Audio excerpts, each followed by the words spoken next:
Tēnā rā tātou nau mai whakatau mai ki tēnei o ngā wānanga, ki tēnei o ngā whakawhiti whakaaro, whakawhiti ngā kōrero i tēnei o ngā rā.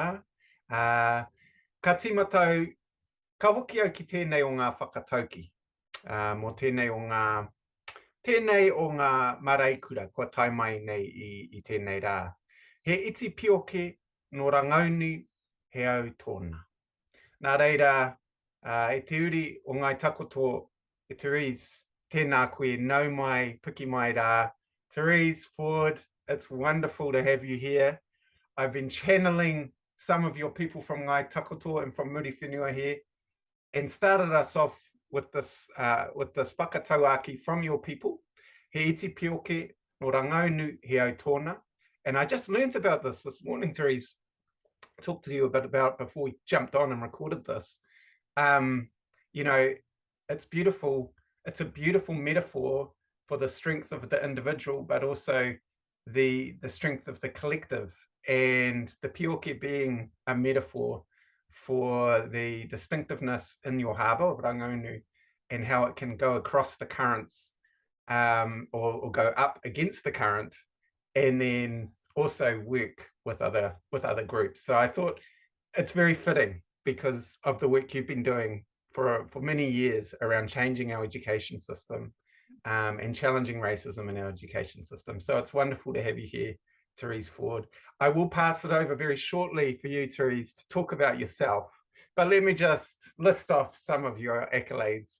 Of course, we've started with your whakatauaki from the north, but I would also like to acknowledge your co-coordination role with Te Akatea, and the work you're doing with Johnson Davis, our brother Johnson, around the Emerging Māori Leaders Program and the Māori First Time Principles Program. So e mihi tonu ana kia kōrua o tira kia koutou tō māpū. Just want to acknowledge your crew there and the work you're doing with all of those exciting new leaders coming through. And of course, some of your background, limiting it here to your professional background, but your work with Te Kotahitanga, your work with Kia Panuku, and your work more recently with Pautama Pounamu, Waikato University generally. So no mai rā e hoa. For those listening, watching, my name's Alex Barnes. I've worked with Therese for a few years now, loved it, learned a lot from her. I live in Te Awamutu, 5th generation Pākehā, tauiwi, still figuring out why my people came here. I'm committed, alongside Therese, to challenging the status quo of racism and finding frameworks, ways of being and doing that enable us to change. And so te tiriti, e whakaputanga, has been one of my core kind of ways of thinking and doing in relation to that change work. So enough about me. Therese, we're going to hand it over to you and then we'll get into our kōrero for today. Kei a koe e hoa. Kia ora koutou, kia ora Alex, ko koro haupo te waka, ko toho rawa pūwheke ngā maunga, ko ranga unu te moana, ko awa nui te awa, ko waimanone, toku marae, ko Ngāi Takato rawa Ngāti Kahu, ngā iwi, ko Therese Ford ahau, tēnā koutou, tēnā tātou katoa. Thank you, Alex, for that introduction. As you said, I'm a descendant of Muri Whenua. I connect across the 5 iwi of Muri Whenua, but I primarily locate myself in Ngāi Takato through my grandmother and Ngāti Kahu through my grandfather. So I'm very proud of my links up to Muri Whenua. Ngāi Takato in particular are characterised by their resistance and their activism. So I draw really strongly from the mana wahine who lead in the north, who have led in the north and who continue to lead. I inherit my Māori whakapapa through my mother, and I inherit my Irish Catholic Pākehā whakapapa through my father. And interesting what you say, Alex, about wondering what brought your people to Aotearoa. I know my Irish tūpuna were fleeing colonisation when they left both the northern and southern countries of Ireland. They were escaping the Crown and what was happening there with the British colonising that country. Interesting, they found themselves in Aotearoa and became complicit in the colonisation of this country and the impact that had on my Māori tūpuna. So I have the tension, I guess, of being both the coloniser and the colonised. But I also like to think about the potential within that, because actually I am an embodiment of Te Tiriti of Waitangi. That's in my DNA, and I've been, I challenge myself and I challenge people that I'm fortunate enough to work with to think about what that means, Te Tiriti in particular, and how we might live out the promises inherited. And then I believe that's really closely connected to the mahi that you're doing with the people that you're working with and to the kōrero we're going to have today. So kia ora. Tēnā koe. Thank you for all of that. Bring them all in, baby. Bring them all in. All of that tension, hey? Wow, I'm looking forward to this. My friends, we have a key question which we're going to explore today. And I will just kick us off by saying these are two human beings who are thinking about this work every day, exploring ideas. Sometimes, I'll speak for myself here, Therese, sometimes I try some things, doesn't work. Other days it works a bit, and other days it really works well with groups of people. So the disclaimer is we're still becoming, we're still working on what it means to think in socially and culturally just ways here in Aotearoa. And what you just said earlier, Therese, about that tension and I guess the complexity of colonization and how it reproduces. I see this in the work I'm doing, how systems of oppression are reproduced through our systems of work. So whether that be in education, and how we then internalize those systems, often without even knowing what we're internalizing. And so it's very complex stuff. So I just want to acknowledge some of that, what you were saying. So with that, do you have any disclaimers before we get into our key question of world peace? Or should I just get in there? I think we just get in there.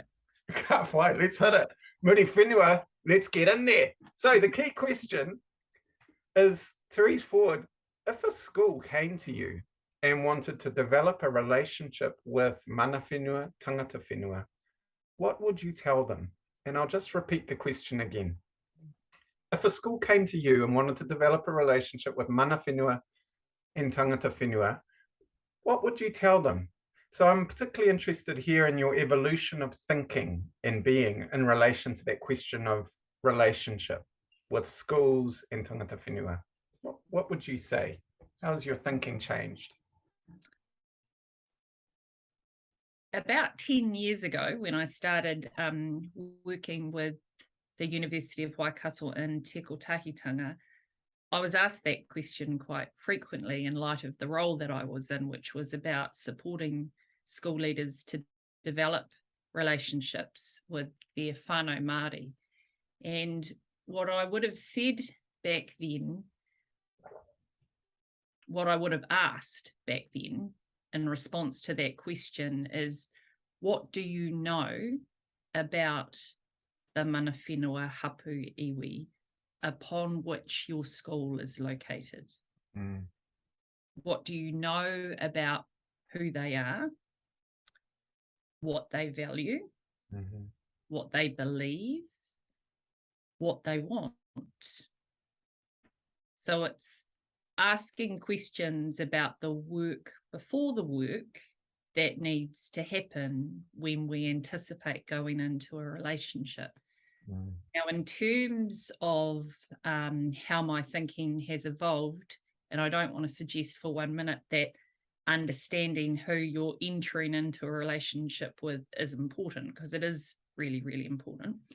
But when I'm asked that question now, because of the learning that I've done over time, I respond to that question more about, or from the perspective of asking people what they understand about themselves first, before what they understand about mana whenua, hapu, iwi.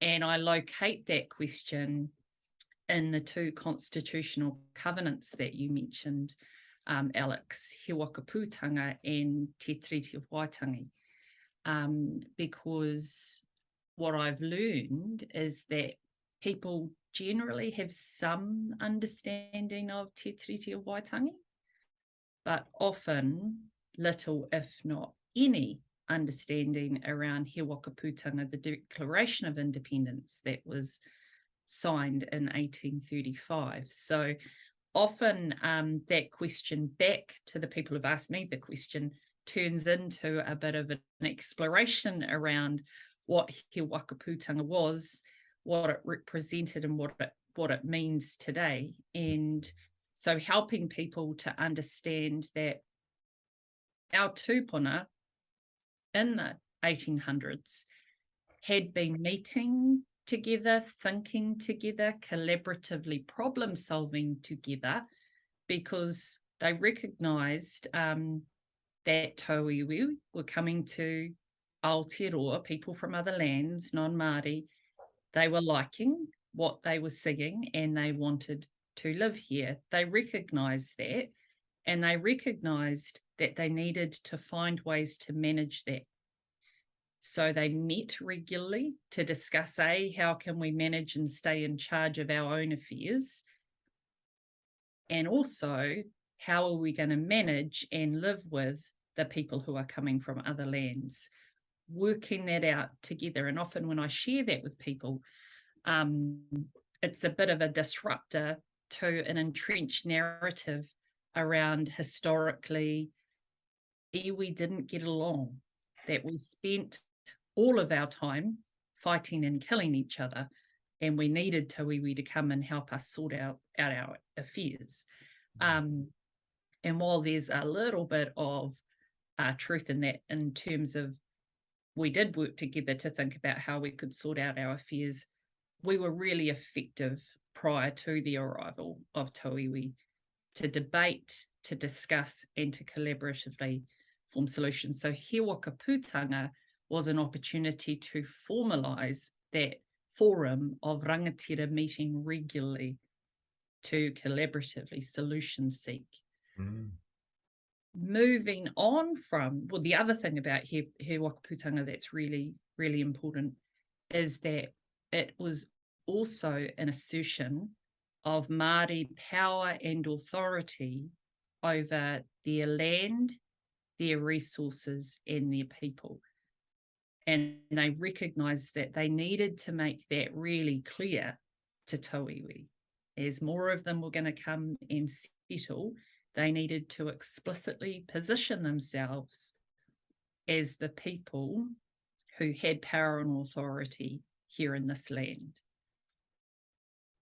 Progressing on from He Wakapūtanga, we had the development of Te Tiriti of Waitangi, and in this time frame, we've got more and more tauiwi arriving. So we're progressing on to Te Tiriti, which was and is an affirmation of those principles within He Wakapūtanga that develops more detail, that's more relative to the settling of tauiwi. So we have Article 1 that talks about kāwanatanga, that principle of governance and tauiwi governing themselves and managing their own affairs, their own people. Rangatiratanga, which is about Māori retaining power and authority over themselves, their people and their resources. And mana oriti, that third article that's about, and how might tauiwi and tangata whenua work that out together in ways that uphold each other. So often in that conversation that I have with people who want to know how to develop a relationship with their local iwi, I ask them, do they understand the relationship between he wakapūtanga, which is the tuakana, to te tiriti, which is the taina, how they're related to each other and how they reinforce each other. And do they understand how they themselves are located in relation to those two covenants? Because that's a really important understanding. That should sit at the heart of informing how we then endeavour to develop a relationship with our local mana whenua hapu iwi. So much going on in this heart and mind now, Therese. Thank you for that. Kia ora. Because there's so much going on, I need to just take a breath. One thing that strikes me is people's mind and hearts probably blow up. They're like, what? When they think of, I don't know, maybe they don't. I'd be interested to hear more.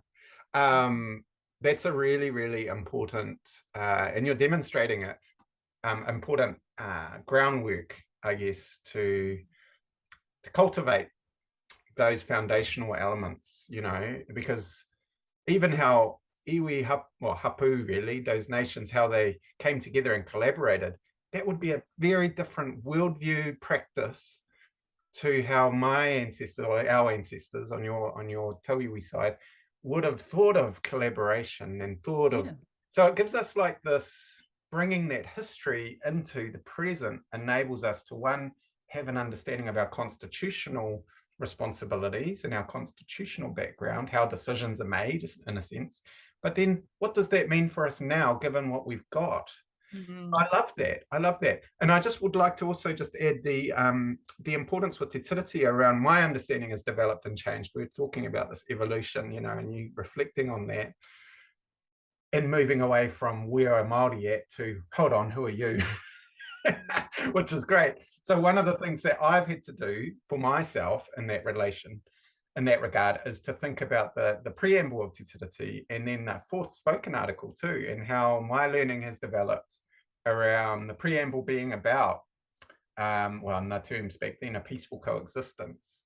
And the preamble was about, my understanding of it anyway, was about a really clear acknowledgement again of Māori having their own sophisticated social, cultural systems, economic systems, governance systems, and the ability of my ancestors to come here and have their own and contribute to a nation.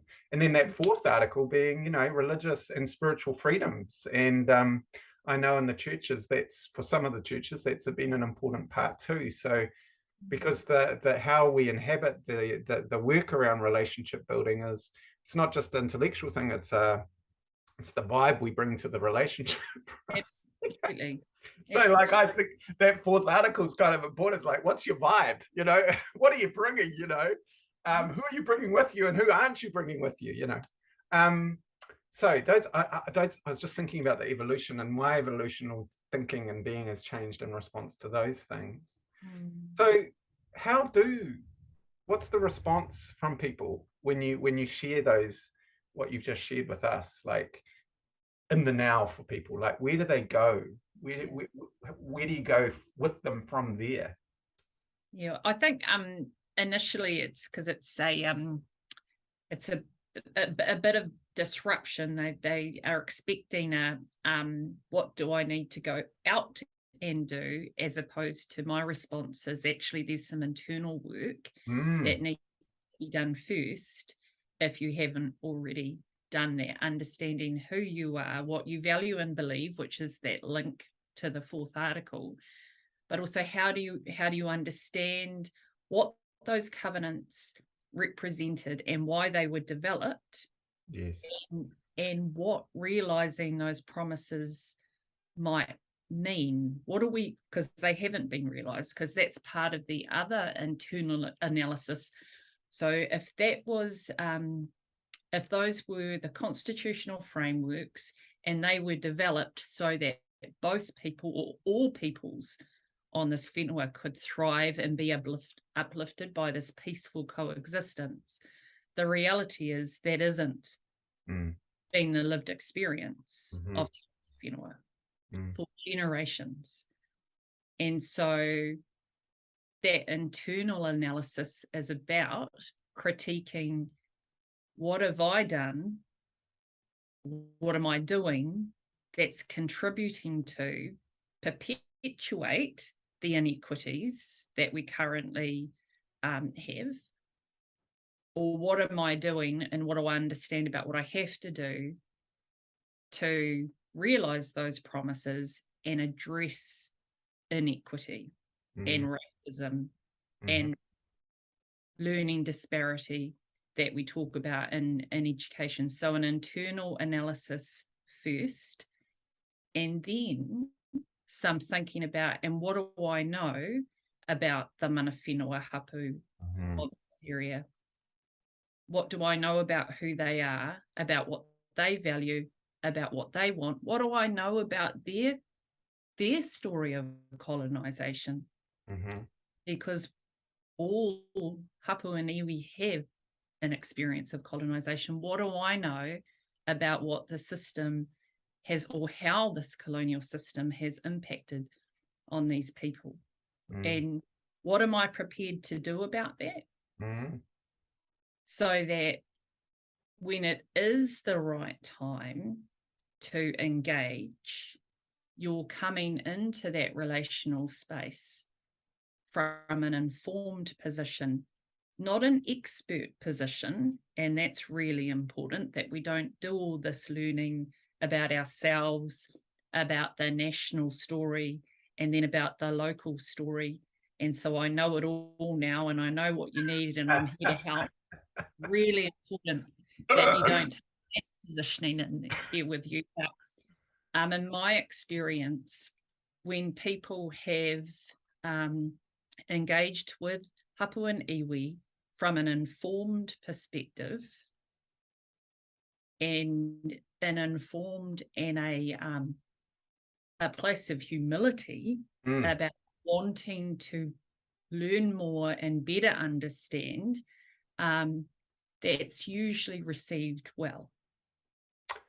Can I just jump in there? I think this notion of humility and what that means to be a leader, a core characteristic disposition, is really important. I'm really happy that you've distinguished the expert, informed difference. And yeah, I mean, the whole idea of an expert, I've always had problems with that, but that aside, I was just reminded, as you were talking about humility, of a number of experiences I've had, but I was talking with, I'll leave those aside too, but I was talking with some Māori whanaunga of mine earlier in the week, and one of them was saying, you know, they were in a school and the leader, one of the school leaders was saying, yeah, well, we've got all these Māori values, and, you know, we've got whanaungatanga, kotahitanga, manaakitanga, and so we've got all of that. I already know about all of that. I know about that stuff. So what we want to do this now. So, and he was reflecting and saying he didn't use the term arrogance, but my reading it of arrogance, where these leaders, and they were non-Māori, talking about Māori concepts and very assuming that they knew it all. Yeah. That actually, they probably didn't know that they were coming across that way, but assuming that they know it all. And so he was saying, well, okay, so you say you know about whanaungatanga. And then he was saying that, and I hope I'm representing this well, he started to ask them questions about, so relationships with them, with the staff, with the students, with, you know, how whanaungatanga actually operates. And they had no idea. But they had these values plastered across the school about he talked about manaakitanga being care and stewardship or something like that, and it was a very superficial understanding. And so you can see how, and this is one of my concerns with the current thing about mana orite, is they're very charged, deep concepts, and they don't have to be deep like oh, it's so hard, but like they're complex, and it takes time to learn about their application. So this notion that we need to look internally first, what do we understand about these concepts before we rush out, right? Yeah, is really important. Yeah, and I think being really cognizant of the dual, and sometimes there's more than two, but the dual world views at play. because that, I mean, that example that you give, Alex, is so common. In some respects, we celebrate, don't we, that we see mōreo, that Yeah. we hear mōreo, that kupu reo is become a fairly normalized practice in documents, across schools, around schools, that bilingual signage. But one of the implications that I've encountered is once we put that word out, often what's required or what's expected is an English translation, and then from a colonial or Western perspective, that is the one definition and the one truth that explains something like manaakitanga, which is deep and complex. And so there's a worldview that defaults us to that one, dare I say it, simplistic understanding of care, when it's multi-layered and multi-leveled, and actually it can be interpreted in different ways by different peoples, because there are tribal and hapu interpretations. From a Māori perspective, that notion that there can be multiple interpretations is normal. Yeah. And it's okay. Yeah. But if you don't understand that, you do adopt an expert position, because you know that manaakitanga means care. And that's actually really problematic if you're wanting to develop a relationship with people who might actually have different interpretations, or it might be deeper and more complex. So this is where that positioning around humility and understanding that there's more learning to be done is really important. Out. And this is what we expect of the young people in communities we serve, right? That we're active learners, that we're learning. We don't just end up. Like, I know with my own real learning, I'm constantly learning and being challenged, and there's no end to it. Yes. You know, the relationship between manaakitanga and whanaungatanga is infinite. You know, it's infinitive. You know, is that the right word? It just keeps going on. You know, and so this openness to learning and continuing to learn is a very humbling place, and it's also a place of real creativity and innovation too, because it's like saying, we're here now, this is what we understand about our school and the way we work with tangata whenua, but we're not stuck here. This is an evolving relationship. Absolutely. Then that one thing I just wanted to pick up on, because I know we have got to finish shortly, we've got another 5 to 10 minutes, which I think links to this issue, is around motivation, right? This is around motivation and learning. And one of the things you've talked about in the past, Therese, which I really like, and I like it, and I want you to talk more about it, but I also want to have some critical discussion with you about it, actually, more critical discussion, is this idea. You've talked about localized curriculum, and you've said, you know, you've asked the question, you know, what is the motivation for developing a localized curriculum? What is your motivation? Yeah. And so why do you think, you know, talk more about that and what the issues are there? I mean, we've talked a bit about it, but I'd like to hear more about that trap, that mind trap, that heart trap that we get into. Yeah, absolutely. And I think, like, so in the learning that I suggest people do about themselves and about our national narrative and then about local narratives, what you will learn as you explore that space is that a lot of harm has occurred. And so it is about the people that we are seeking a relationship with, the mana whenua hapu, iwi. Be aware, be really conscious to the harm that these people have experienced, and think carefully, therefore, about the motivation for the relationship, and think carefully about the reception that you might receive on account of these lived experiences of harm. So the motivation for the relationship is really important. If after all of the learning that you do, the motivation for the relationship is explicitly still about getting the knowledge I need to develop a local curriculum, because that's what the ministry says we need to do, that's really problematic. And the hapu and iwi that you engage with, they'll get a sense of that. They'll get a sense of is this going to be what I call a bi-directional, mutually reinforcing relationship within which we both benefit, so that mana whenua? Or is it going to be unidirectional? Is it going to go one way from iwi hapu mana whenua to school to give them the things that they need to meet the policy requirements that the ministry now has of them? Because that's the default setting, right? That's the default. Give It's us your knowledge, give us your doing, so we can then just put it in our document. And, that's, so what you're doing, you're being the pioke here, you're challenged, you're going up against it and saying, hold up. Don't just default to that sucking of information, because that's dangerous. Yeah, absolutely. And that's part of the pre-thinking and the work before the work. How will this hapu iwi benefit from being in relationship with us? Be clear about that. Be clear about some of the things that you can bring to the relationship. You've got an expectation. It's likely you might have an expectation that they will bring their knowledge, their people. What are you going to do? That needs to be really thought through very carefully. And I in many instances, I have seen that hasn't happened, and actually the relationship hasn't evolved. And the idea of relationships really important. Some consideration given to how this relationship will be ongoing and sustained, and that's a really important consideration for school leaders. I've seen in schools where principals have done a lot of internal analysis. They've done the narrative around the national story. They've done the learning around the local story. They've worked over years, and it takes years to develop a deep relationship with mana whenua that is mutually reinforcing. But then they leave.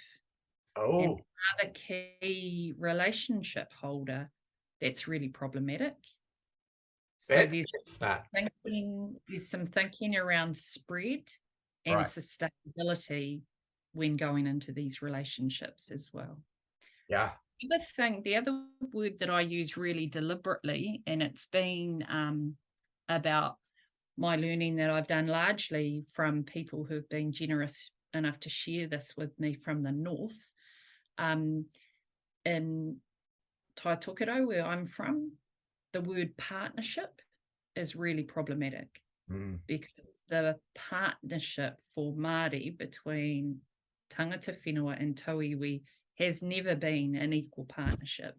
It's been a partnership within which tauiwi have dominated and Māori have occupied an oppressed position. So partnership is really problematic. In the north, mana whenua hapu iwi are seeking a relationship, which is different from a partnership.